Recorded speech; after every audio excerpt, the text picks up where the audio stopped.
Sir Isaac Newton, born in 1643, was a true polymath. He wasn't just brilliant, he was a force of nature in the world of knowledge. You know him as the guy who discovered gravity when an apple fell on his head. But Newton was much more than that. He was a physicist, a mathematician, an astronomer, and a natural philosopher. He explored the secrets of the universe with his groundbreaking laws of motion and universal gravitation.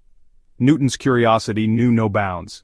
He wasn't content with just understanding the physical world, he also delved into the realms of alchemy and theology. Yes, you read that right, alchemy. This was a time when people were still trying to turn lead into gold. Newton, ever the experimenter, was fascinated by the possibilities, but perhaps his most intriguing role was that of a theologian. Newton was a deeply religious man, a devout Christian who spent countless hours poring over the Bible. He wasn't just reading it, he was dissecting it, analyzing it, trying to uncover its hidden meanings.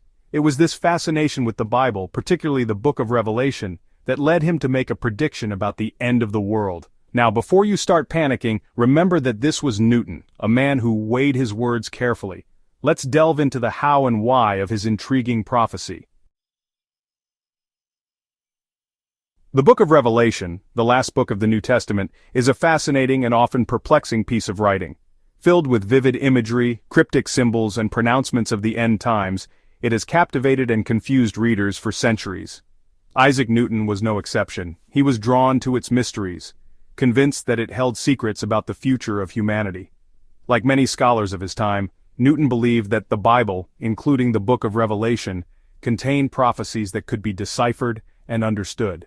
He approached the text with the same rigor and analytical mind that he applied to his scientific work. He meticulously studied the verses, looking for patterns, numerical codes, and historical parallels. Newton was particularly interested in a specific passage in Revelation 11 that spoke of a period of time, times, and half a time, often interpreted as 1,260 days. This number, he believed, held the key to understanding when certain biblical prophecies, including the end of the world, would come to pass. Newton was a man of numbers. He saw mathematical patterns everywhere, even in the ancient texts of the Bible. So when he encountered the number 1,260 in the book of Revelation, he didn't see it as just a random figure. He saw it as a code, a clue to be deciphered. He believed that in prophetic language, a day often represented a year. This interpretation wasn't unique to Newton. It was a common belief among biblical scholars of his time.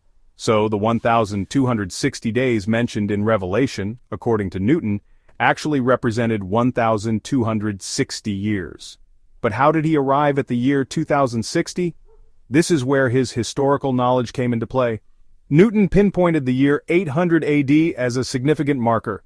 It was the year Charlemagne was crowned Holy Roman Emperor, an event Newton believed had prophetic implications. Adding 1,260 years to 800 AD, Newton arrived at the year 2060.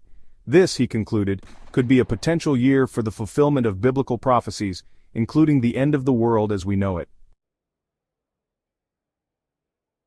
To understand Newton's prediction, we need to step back into the 17th and 18th centuries. This was a time of great intellectual ferment, a period we now call the Enlightenment. Science was making huge strides, challenging traditional beliefs and offering new ways of understanding the world. But religion still held a central place in people's lives, even for brilliant minds like Newton. In fact, there was no clear separation between science and religion back then. People like Newton were natural philosophers, studying the natural world as a way to understand God's creation. So, when Newton delved into biblical prophecy, he wasn't abandoning his scientific mind. He was simply applying his analytical skills to a different kind of text. He saw no contradiction between his scientific pursuits and his religious beliefs. They were two sides of the same coin, both seeking to unravel the mysteries of the universe. Now, it's important to note that Newton wasn't standing on a street corner shouting about the end of the world. He wasn't a doomsayer trying to scare people. In fact, he was very cautious about making any definite pronouncements about the future. He knew that predicting the end times was a tricky business. Many had tried before him and ended up looking foolish when their predictions failed to materialize. Newton, ever the meticulous scholar, didn't want to make the same mistake. In his writings he stressed that God alone knows the exact time of the end. He saw his own calculations as possibilities, not certainties. He even said that the world may end later, but I see no reason for its ending sooner. His main intention, it seems, was to counter the rash conjectures of others who were making wild predictions based on flimsy interpretations of the Bible.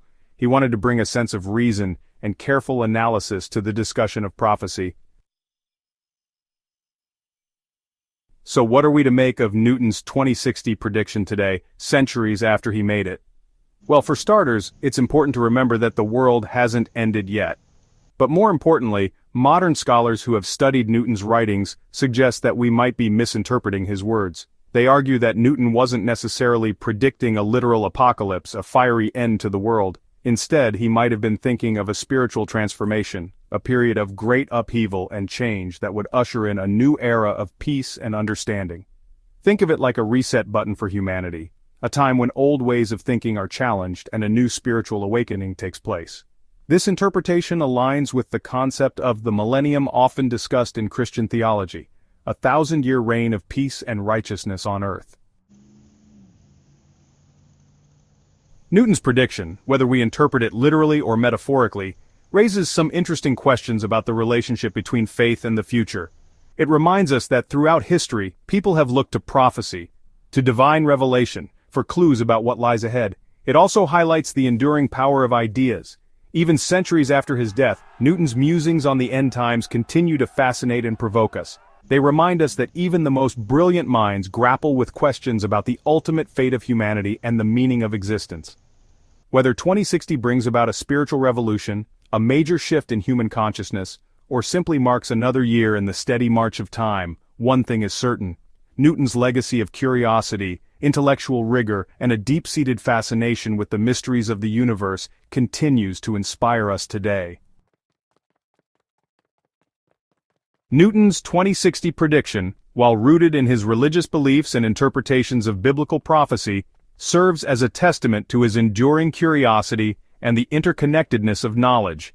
It reminds us that even the most brilliant minds grapple with questions of faith, destiny, and the ultimate fate of humanity. While we may never know for certain what Newton truly envisioned for the year 2060, his willingness to explore the intersection of science, history, and faith continues to inspire us today.